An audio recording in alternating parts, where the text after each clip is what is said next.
नमस्कार दर्शकों, आज हम सुनाएंगे महारविवार व्रत कथा। एक नगर में एक गरीब ब्राह्मण रहता था। वह अपने पत्नी के साथ बहुत खुश रहता था। उसकी पत्नी सुंदर थी, सुशील थी, सूर्यदेव भगवान की पूजा अर्चना करती थी, एक समय ही भोजन करती थी। सूर्यदेव जी को अर्घ्य देकर बिना पुरुष का मुख देखे एक रोटी बनाती।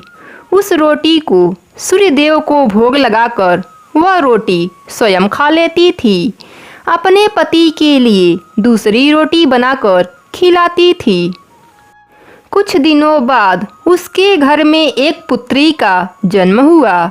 वह पुत्री धीरे धीरे बड़ी हुई। एक दिन ब्राह्मणी सूर्यदेव के भोग के लिए रोटी बनाकर रख दी। सूर्यदेव को अर्घ्य देकर आई भोग लगाने के लिए। तब तक उसकी पुत्री उस रोटी का कोना तोड़कर खा गई थी, पर ब्राह्मणी को पता नहीं चला। वह उस रोटी को सूर्य भगवान को भोग लगा दी। तब तक आकाशवाणी हुई, हे देवी, यह रोटी तेरी बेटी ने जूठी कर दी है। तेरी बेटी को मैं श्राप देता हूँ कि बिन ब्याही माँ बनेगी और मेरे श्राप से कभी भी मुक्त नहीं हो पाएगी। तब ब्राह्मणी रोने लगी। वह माफ़ी मांगने लगी, बोली, हे प्रभु, यह तो नादान है, बच्ची है, नासमझ है, अनजान है, मूर्ख है, इसे माफ़ कर दीजिए। आप तो दया के सागर हैं, आप दया कीजिए। तब सूर्यदेव ने कहा, मेरा वचन तो खाली नहीं जा सकता, लेकिन मेरी भक्ति करेगी तो इसका दर्द कम हो जाएगा। इस चिंता के कारण ब्राह्मणी बीमार रहने लगी। तब एक दिन ब्राह्मण ने पूछा, क्या सोचती रहती हो? ब्राह्मणी ने कहा, मैं आपको एक बात बताना चाहती हूँ, वह राज है, आप अपने मन में ही राज रखना। तब ब्राह्मण ने कहा, मैं राज ही रखूँगा, बताओ क्या बात है? तब ब्राह्मणी ने सूर्यदेव के श्राप की सारी बात बताई और ब्राह्मणी ने कहा कि इसकी छोटी उम्र में ही शादी कर देना, पुत्री को घर के अंदर रखना, किसी भी पुरुष का मुंह मत दिखाना, इस कलंक से बचा लेना। तब ब्राह्मण ने कहा, आज से मेरा वचन है कि मैं तेरी हर बात को निभाऊंगा। तब ब्राह्मणी ने कहा, एक बात और है, तुम इसे छोटी उम्र में ही सूर्यदेव का पूजा करना सिखा देना, क्योंकि सूर्यदेव इसके भक्ति से प्रसन्न हो जाएंगे तो श्राप वापस ले लेंगे। तब ब्राह्मण ने यह भी वचन दे दिया। कुछ घंटों के बाद ब्राह्मणी मर गई। कुछ ही दिनों के बाद उसकी पुत्री बड़ी होने लगी। तब ब्राह्मण ने उसे सूर्यदेव की पूजा करना सिखा दिया। वह भी अपने माँ के तरह ही सूर्यदेव की पूजा अर्चना करती। कुछ दिन बीतने पर ब्राह्मण ने सोचा कि मैं अपने पुत्री के लिए कोई वर ढूंढ लेता हूँ।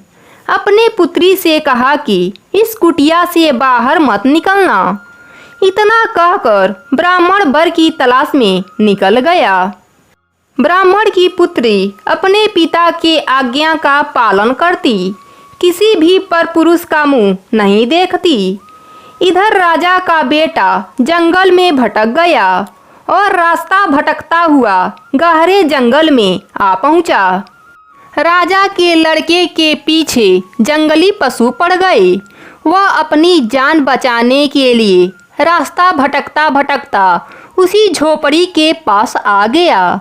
जोर जोर से चिल्लाने लगा, बचाओ बचाओ। तब पुत्री पिता के वचन को भूल गई। दरवाज़ा खोल दिया।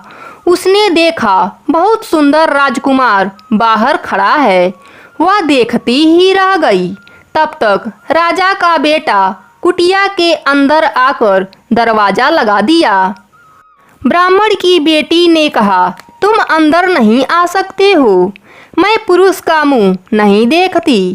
तब राजा का बेटा बोला, मैं तुम्हारे साथ कोई दुर्व्यवहार नहीं करूँगा, मैं तो अपनी जान बचाने के लिए आया हूँ। अगर तुम मेरे प्राण बचने से खुश नहीं हो तो मैं बाहर जा रहा हूँ। ब्राह्मण की बेटी धर्म संकट में पड़ गई और वह सोचने लगी कि मैं इसे बाहर भेजती हूँ तो इसके प्राण जा सकते हैं, वह भी मुझे हत्या लगेगा। अगर अंदर रखूंगी तो मेरी माँ के वचन टूट जाएंगे। कोई बात नहीं, ऐसा कहकर अपने मन में ही धीर रखकर सोचने लगी। ब्राह्मणी की बेटी ने कहा, मेरे वस्त्र पहनकर नारी बनकर मेरे पिताजी के सामने रहना पड़ेगा, क्योंकि मुझे पुरुष का मुंह देखने की आज्ञा नहीं है। तब राजा का बेटा बोला, तुमने मेरी जान बचाई है, मैं तुम्हारी बात जरूर मानूंगा। तब वह लड़की वाला वस्त्र पहन लिया। कुछ देर के बाद ब्राह्मण आए तो पूछे, पुत्री तुम्हारे साथ कौन है? तब पुत्री ने जवाब दिया, यह नारी रास्ता भटक गई थी, इसके पीछे जानवर पड़े हुए थे। यह अपनी जान बचाने के लिए आवाज़ लगाई तो मैंने दरवाज़ा खोल दिया। पिताजी आपकी आज्ञा हो तो यह हमारे साथ रह जाए। तब ब्राह्मण ने कहा कि नारी है तो मुझे कोई परेशानी नहीं है। कई दिन बीत गए। उन दोनों में इतना प्रेम बढ़ गया कि वह हर हद पार कर गए। ब्राह्मण की बेटी गर्भवती हो गई। अब दोनों घबराने लगे। तब राजकुमार ने कहा, तुम अपने पिताजी से कह देना कि मैं गर्भवती थी। मैं जब बाहर से आई थी तभी गर्भवती थी। तब राजकुमार की बात मानकर ब्राह्मणी की बेटी ने अपने पिताजी के आते ही बीमारी का बहाना बनाकर सो जाती। धीरे धीरे 9 महीने बीत गए। उसका अंत समय आ गया।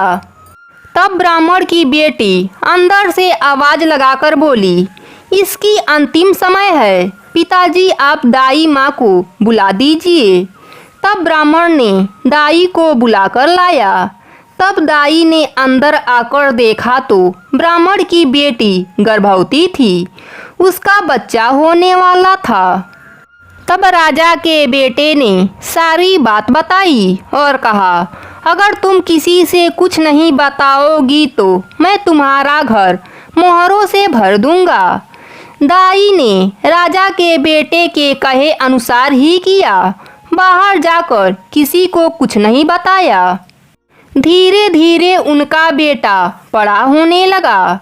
एक दिन राजा अपने बेटे को ढूंढता हुआ उसी नगर में आया और उसी झोपड़ी के पास आकर आवाज़ लगाने लगा। ब्राह्मण की बेटी ने दरवाज़ा खोला। तब तक राजकुमार नहाकर बाहर निकल रहा था। राजा ने अपने पुत्र को पहचान लिया।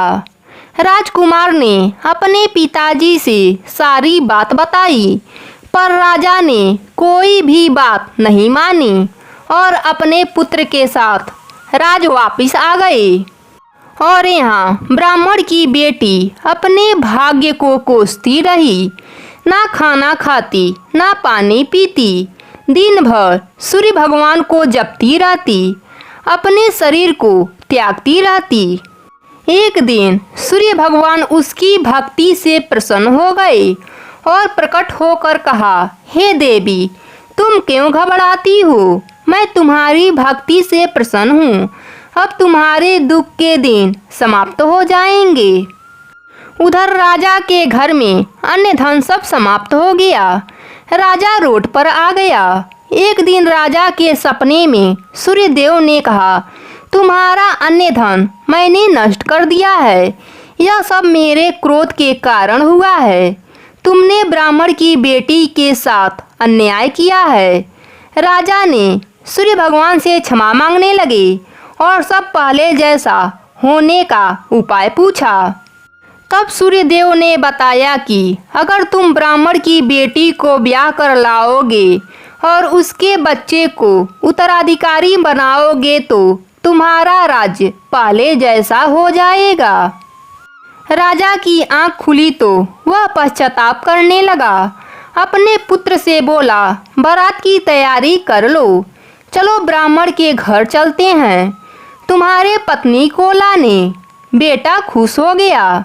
राजा बारात लेकर ब्राह्मण के झोपड़ी के पास आ गया। ब्राह्मण इतने सारे लोगों को देखकर घबराने लगा कि राजा मुझे मारने आया है। तब राजा ने ब्राह्मण से माफ़ी मांगने लगा और कहा, हे ब्राह्मण, मैं तुम्हारा कसूरवार हूँ। मैंने तुम्हारी बेटी के साथ गलत किया है। अब दोनों की शादी करने आया हूँ। तब ब्राह्मण खुश हो गया। दोनों की शादी हो गई। सूर्य भगवान की कृपा से ब्राह्मण की बेटी को राज्य सुख मिला।